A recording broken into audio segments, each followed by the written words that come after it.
Men are good, as are you. And as is my buddy here, Stephen. Stephen and I have been going back for a long time fighting feminism. I don't know how many years, but it's been a long, long time.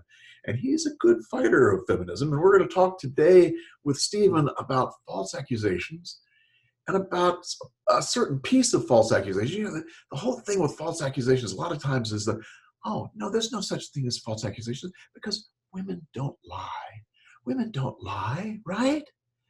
And Stephen has developed a really interesting technique that's going to help guys to kind of root out the whole idea of relational aggression, the idea of false accusations, root it out and help understand this dynamic of, well, wait a minute, do women lie or not? So Stephen, where do we go with this? Well, good afternoon, Tom. It's nice to see you again, by the way. Good to see you, boss.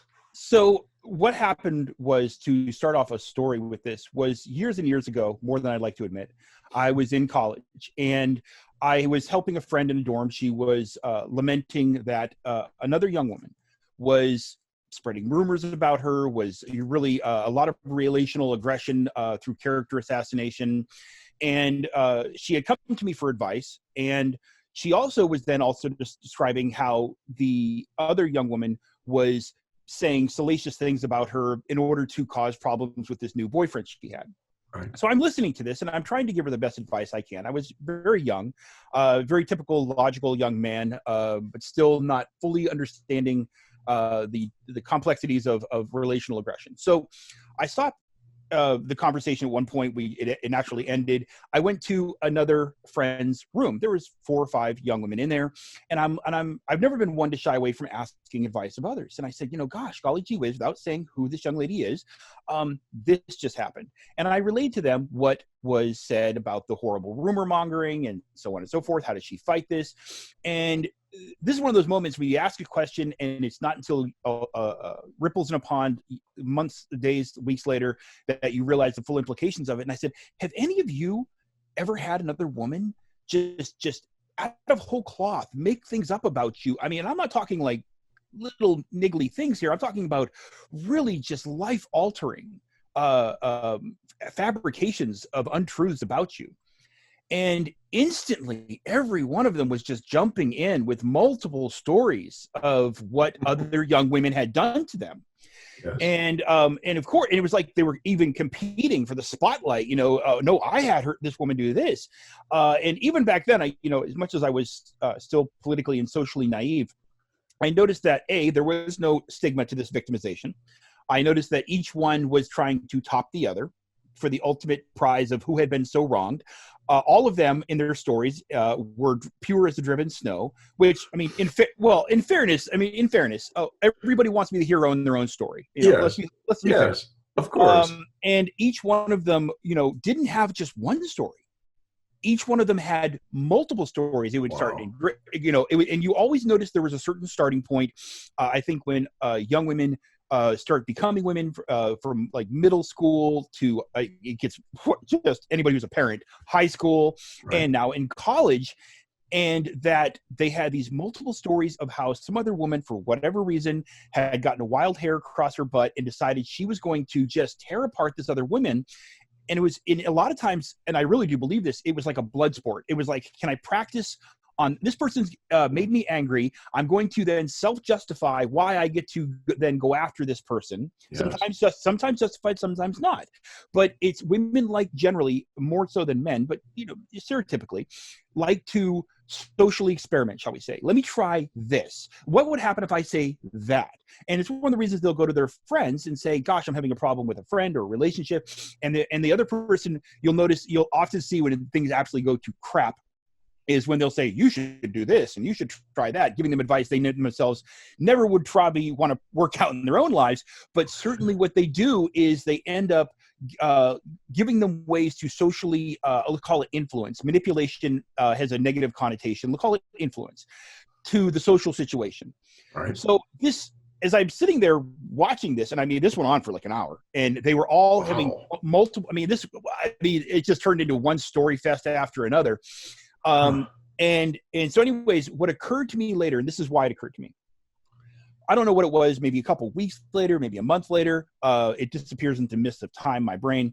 I went in talking about how a guy was having these horrible things said about him, and I went back to the same room, pretty much the same crowd, as friends hang out with friends, maybe -1, +1, doesn't really matter. And I started bringing up, oh my God, what the hell is wrong with this woman? Why is she saying this about her? Instantly different reaction. Circling the wagons. Women do not lie about these things. Why would you doubt her? And they went on and on and on. And this is where I learned something, which and this cost me a couple friendships. I basically threw it right in their face. I'm like, excuse me, I was here not more than a couple weeks ago, and every single one of you had these multiple stories to tell me about how this has happened to you. Now that it's a guy, all of a sudden y'all want to close up the wagons and stick up for each other and unionize against the guy. I said, what the hell is wrong with you? And the look of anger, here's the response. Instead of they had been chastised in a moment of revelation, a come to Jesus moment, they were universally giving me dirty looks, angry, looking at each other like, and after that, I noticed this is, again, something that a lot of women do, the fear of social exclusion. I won't be your friend anymore, right. Shutting out of groupings. Right. And several of them wouldn't talk about me. But importantly, and this is weird because here it was, they're denying this, right? More importantly, I noticed there were several rumors about me that got started afterwards to discredit me. Nothing horrible, but he comes by and he tells tales. You got to be careful if you believe him, because I think what had happened was that I had seen there's a tool set that young women need to develop. And this is not picking on women. They have to have this to defend themselves against the people that, male or female, that rumor monger against them. Okay. This is an indirect character assassination attack with deniability. So they have to have this tool set in their back pocket. And without it, they feel defenseless. And there's a good reason they do. And I absolutely do understand this. Again, this is not a let's bash on gals thing. I think in a lot of ways, it is simpler being a guy. Socially, it is simpler. But it only happens to women, eh? Right. And that's the thing so at that point, as I had walked away, I had obviously, some of these women stopped talking to me, or they would talk to me, but only in private. It was weird. It was like a secret spy game. And then realizing the reaction I had got, then I just started to test this out. So I would go say, hey, golly gee whiz, to a group of 2 or 3 women, gosh, this friend of mine named Jane, she had this problem. And have you ever had a group of women do this to you? And again, same reaction, same multiple stories, same wanting to share how they had been wronged by other people. They're pure as driven snow. If that's true or not, that's fine. But then I made the mistake. I did this twice. And I'll tell you, I remember exactly when I did it twice, because I learned the very hard lesson of when I threw it in their faces of, well, why is it then when men come to you about false accusations, knowing that most women, when they break up with a relationship, you hear it constantly, the refrain, he did X, Y, and Z wrong. I'm like, look, you two broke up. You don't like each other. I get it. But what was your part in this? He certainly had his part. It's almost never one-sided. Why is it you're only always, and you always make yourself into a victim, to gain sympathy and to gain other people onto your side? It's like when girls run out of the room crying. They do that so they can get everybody to follow them usually to the bathroom, because it's female only, and get everybody to sympathize with them. Yeah. It's a common tactic. Women know this. Women know this. You bring it up and they'll deny it up, right? So I'm telling these young women, and I would throw it in their face. Well, golly gee whiz, what about what happens to men? Why aren't you having the same reaction? And Tom, I lost friends. I did that exactly twice after that initial 5-on-1. And I remember, because I was all of a sudden, I would not be invited to parties. I would not be included in, hey, you want to come over and watch a movie, whatever it was, some social event, because frankly, I had seen, here's the tool set, which only works if I can deny I have it. And here's this tool set, which I only use in absolute emergencies and for my defense, of course. But no, I don't even have this tool set. I don't use it. No, it's not me. Right. So it's everybody else. Plausible deniability. It is. And so my point we end up having this email exchange after I had told you the story. And the reason I brought it up to you was, young men, we will say, this truth is this, look out for that. And they'll say, oh yeah, okay. And the first thing you do is run off to their girlfriend and share this new idea. And you're like, really, dude? And of course, what is the first thing she does? That's not true. That's not me. Oh, not me and my friends. Oh no, I know those girls over there, but no, I never do this. So I developed this to show them. I'm like, listen, A, here's the story. B, go and try this on your female friends. C, for the love of God, do not tell them what you're doing. No, so because explain to people what you would recommend they try and do. So if listen carefully, guys, this is important. If a young man were to sit down and we were to be having a chat, and if you're going to have a chat with a young man over this, it needs to be block out half an hour, go take him out for a drink, whatever it is. Explain this and say, I'm going to give you something and you're going to be the proof. You're going to go out and try this on your own. I said, again, don't tell the people you're doing this. You're doing this for observation purposes. You want to find out for yourself, not with me interfering, not with me setting up the situation. You're going to set it up. You're going to be doing this. You're going to know that this is not something that I'm asserting and it's my opinion. It's going to be your own observation. Right. And from that, it doesn't mean you don't trust these people. Just realize they come from a different mindset. There's nothing, this is, again, not a bashing on women thing. Again, these women who do this have learned to do this skill set because they need to. So what do you tell them to do? So when I tell the young men, I will say, find friends of yours who are not your best friends, because if they figure out what you're doing, the blowback is terrible. Go into a situation, describe a realistic and probably someone from your past situation, describe it as though it's happening currently, and say, gosh, my friend Jane, she's had this young woman say these horrible things. She's making up out of whole cloth. Have you ever had this happen to you, that a group of women just, for whatever reason, just decided to just make up things about you that are completely fabricated and just evil? And watch their reactions. Just observe. Don't argue with them. Do not get involved in it. Observe. And you're going to find out, I'm not there. I'm not influencing the situation. These are your friends. All right. You're going to then know that this is a tool that almost every woman has it to some greater extent. The worst offenders, they're very dangerous, and that's a different discussion. But every woman has this tool set because she needs to. But you're instead of, when I tell this to a young man, I'm explaining this is something you on your own can use as an observable test. And I'm going to tell you, Tom, I have never had this test fail. I have never had this test. There's very few things you can say in life where you make such a, it is an always thing. Okay. It is very few times. But if you go, and I tell them, go out and test this out 5 times if you want to. And you will find that, and I made this originally back then, I would say, I'll give you $100 if you can come back to me and find me. But if you do, you're going to need to pull out your cell phone and call that person right in front of me. Okay. Pick 5 people on your cell phone, any 5 girls, call them up, lead this out. If you can get one of them to say that they've never had this happen to them, I'll give you $100. And trust me, I've actually had, and here's the interesting part.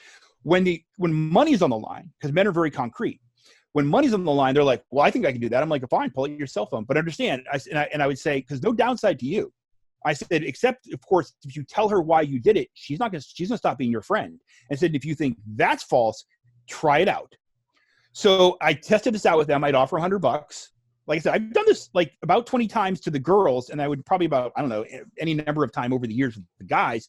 Pull out your cell phone, pick any 5 girls you want. Call them up with the lead-in I gave you and ask them if they've never had another woman do this to them. I said, I never lost this bet. Not one time, Tom, have I opened up my wallet. And it's really important what Stephen's saying here for this reason. And that is, it helps young men to understand the whole nature of relational aggression. Because relational aggression in itself is invisible. It's something you cannot see. And it becomes palpable if you start to hear how it's used, and you start to see it in your own life, how it's used, then you start to see it in other places. You start to see the gossip. You start to see the innuendo. You start to see the false accusations. You start to see all of the things that, the eye rolling is another way that things are done. So it's important for guys to take this test, try it out. In fact, leave us comments in this video. Leave us comments about what happens when you try this. because it's important for young men to try it just to understand a little bit more about this relational aggression thing. And I'll leave a link too to the video I did before, specifically on relational aggression. And it's an important one. And, I think Stephen has said before that guys go into relationships in some ways. How did you put it, Stephen? It depends what we were talking about, though. We were talking about the ocean, and he has the island. Right. So ahead. she wants to, the young women generally want you to come to their place. You're showing empathy. You're showing that you're connected to her. And that's all well and good. Yeah. But the woman is looking for you for your stability. Now, of course, there's the old saying, which is men do this, listen to a woman's problem, try and solve it. She just wants you to listen. That's fine. But she wants you to bring her back to the island of stability. If you sit there and go swimming in her fluid ocean constantly, she's going to thank you for it at the moment. But the long-term stability of your relationship is she realizes that you're susceptible to the emotionalism and stuff, and it's a natural tool set. She's naturally, viscerally, it's intuitive. She's going to reach into so that later on she can get you to do what she wants, which is everybody does that. That's fine. Yes, yeah. But she's going to pull you back. You need to get back to that island. You need to get back to that. What's his tool set in that island? Right. What is it?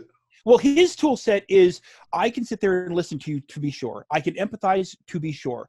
But let me while subjectively hearing you out and subjectively and empathetically understanding your point of view, and I'm going to objectively listen to what you say. Now, what young men have got to watch out for is young women will pull the, whose side are you on? There's an absolute loyalty thing that they like to pull on you, which is, whose side are you on? And you respond with, I'm on your side, but you're asking me to give you my best opinion, and this is just between us, and I'm not tearing you apart. I'm not going to go and gossip about you. I'm listening to your most deep inner thoughts, and I care about you, but you're asking for my opinion, and it's from who I am, and this is who I am. Yes, and basically the waters that he's pulled into with her are treacherous in some ways, because it leaves his rational way of looking at things. He feels this urge to get back to but here's the facts. Here are the facts, the whole situation. And she doesn't want to swim in that. But you're expected to swim in the other stuff. Oh, well. Well, if you'll notice, when women talk to each other, what they're looking for is support. They're looking for empathy. Okay. And those things are fine to have. And they're important. Yes, they are. You absolutely, nobody wants to tell their most guarded moments and not feel somebody is not being supportive and empathetic to them. But you, as a guy, you're going to have to constantly reemphasize to her and do it with sympathy and kindness. Don't, you can get pulled into her emotionalism. What you want to do is say, look, I am supporting you because I'm listening to you and I hear you. And there are going to be parts of it where I'm going to say, this is what you may have done wrong, or you could have done differently. And you know what? I'm going to value that when you tell me the same thing, because I need you too. Right. And that's swimming in his rational way of seeing things. Right. Which is not always going to fly. It's not. And the thing is, she's not. Here's the thing. Men have got to realize that it's a long-term thing. If you want to be in a relationship with her, you've got to be thinking long-term, and you've got to be realizing that she's going to be upset with you at the moment, but she's going to realize that you brought stability and kindness and rationality. And then, 10 minutes later, when she's in a different mood or talking about something else, you're still the same guy, and she appreciates that guy. If you go into her, she doesn't need another girlfriend. All right. If she wanted a girlfriend, she'd be dating, a girlfriend. Right. She wants someone who's going to be able to bring rationality, logic, fairness, objectivity to this while still empathizing, sympathizing, and supporting her. Yes. And being able to, as a guy, to stand your ground and tell her the truth within that relational tub, even though you're supposed to be floating in her, feeling oriented way of looking at things. Guys need to stand their ground and tell their truth within that framework, so, and that's a hard thing for men sometimes, because the blue pill pulls us to want to do for her, pulls us into this chivalry kind of thing. Watch out for that. Let's segue for 1 second into, very quickly, but I won't go down the rabbit hole too much. There's a lot of young men, because they are often raised by single moms, not knocking single moms. My mom was a single mom. Right. And they then raised in an education system that is full of mostly women. Then Right. they probably don't see their first male teacher until middle school. Maybe they have one and they're like, oh, there's one in grade school. I'm like, one, great.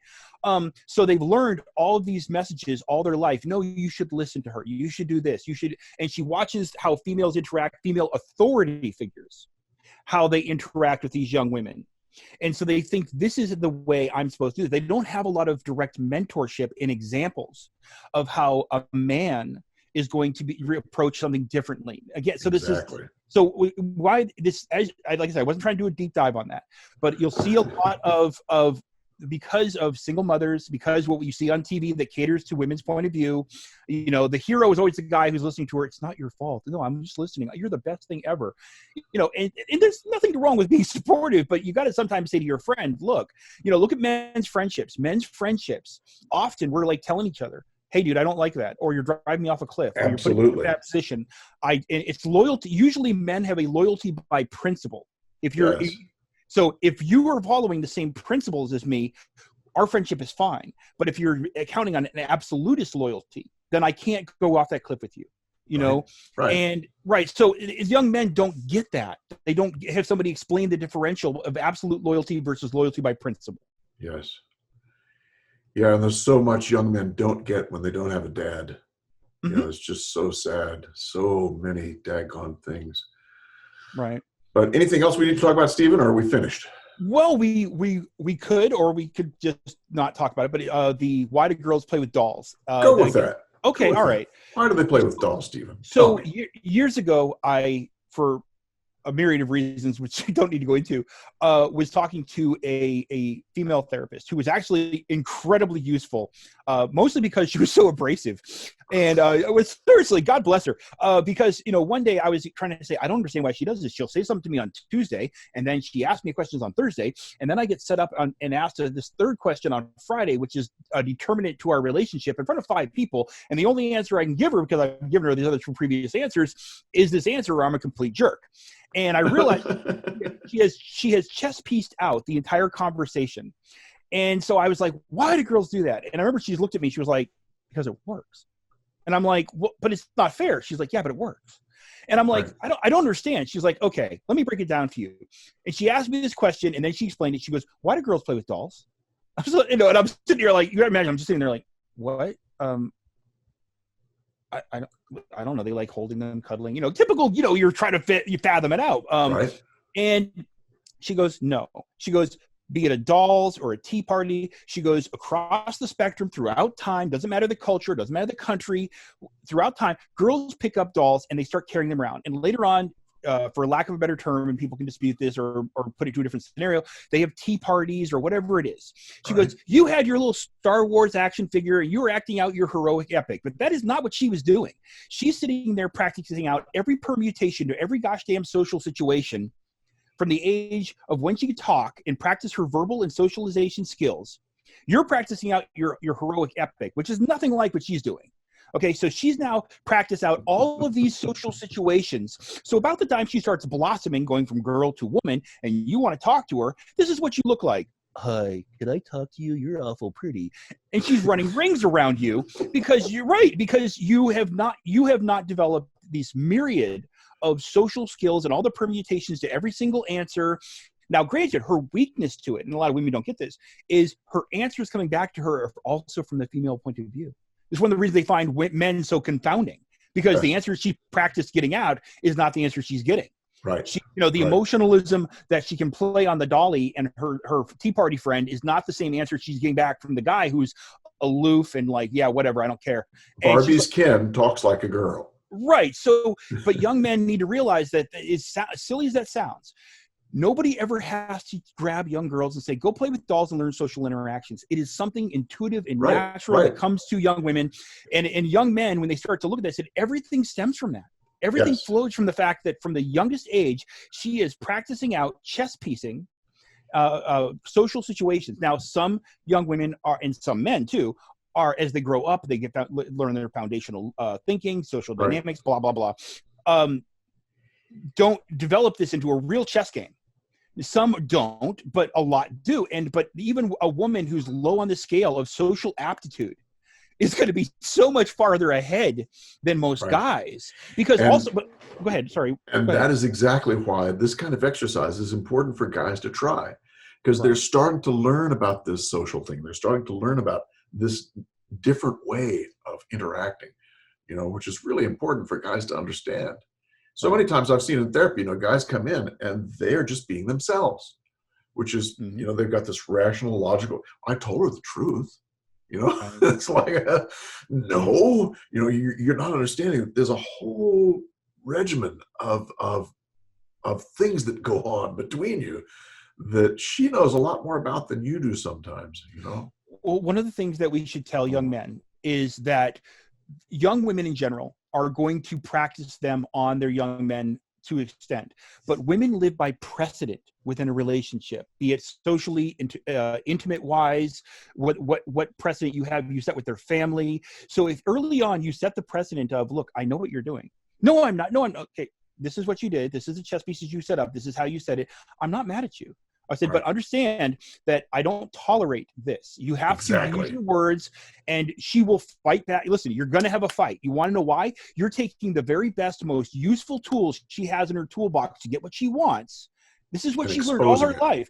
And you're taking away from her too. She has to come to you and rationally discuss something that she wants to have happen to set a precedent. If you set the precedent of, oh, I'll just let this go, it's going to cause a big fight. Yeah, you're going to have a nice evening. But your next month or two is going to be miserable because she's going to keep practicing these skills on you, and you're going to be miserable. So instead, if you set the precedent of, I know what this is, I'm not mad at you, but I recognize this. And if you're going to just change tactics, you tell the girl, I'm a guy. I appreciate directness, honesty, and fair play.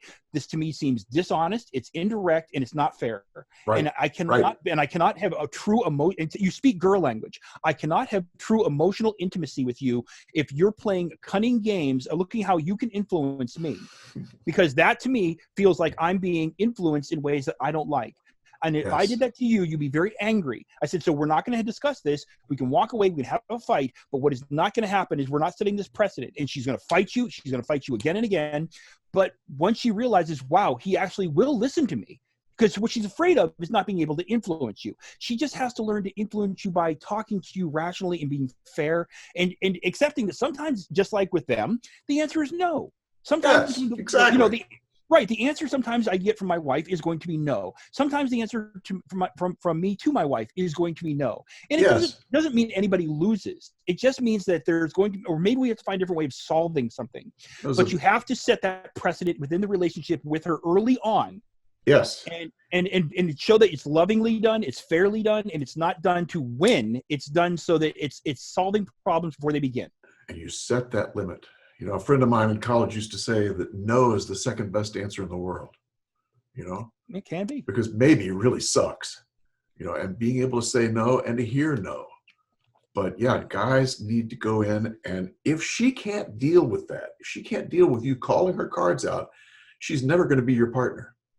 No, there's always going to be an ulterior agenda. What we're looking for, if we take the dangerous move of looking for a relationship, and it is dangerous for men these days, but if you take that dangerous move, you've got to look for someone who's going to be a partner to you. Right. I mean, someone who's going to listen to you as you will listen to them, someone who's going to give and take. And in traditional relationships, in blue pill relationships, there's not much of that. No.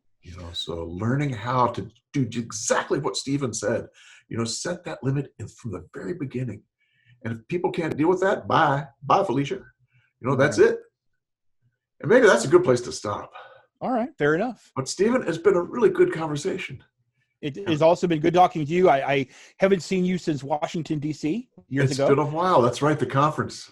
Yes, I very much enjoyed going there, actually meeting Mr. Farrell when we also protested on the steps of the Supreme Court. You were there. That's right. Years ago. And lobbying in Congress. So, you and I have quite a history. Yes, we kept do. in touch for years, and I've actually been very happy. I've loved your videos, by the way, and I actually want to give a shout out to Janice and Paul. I love the videos you guys do together. You guys obviously have a great interaction, and it's really great watching you discuss what are very difficult topics to talk about, are very taboo topics to talk about. Yeah, I tell you, it's an honor to be with Janice and Paul. Both of those people are really bright and very, very articulate. So I Mm. struggle to keep up with them, but it's a good thing. And thank you very much today, Stephen. I appreciate your being willing to be here. And Thank you I'll for be having me. interested to see what people say in the comments. Give some ideas about what happens when you try this out, guys. All right. We'll see you then. You take care. Men are good.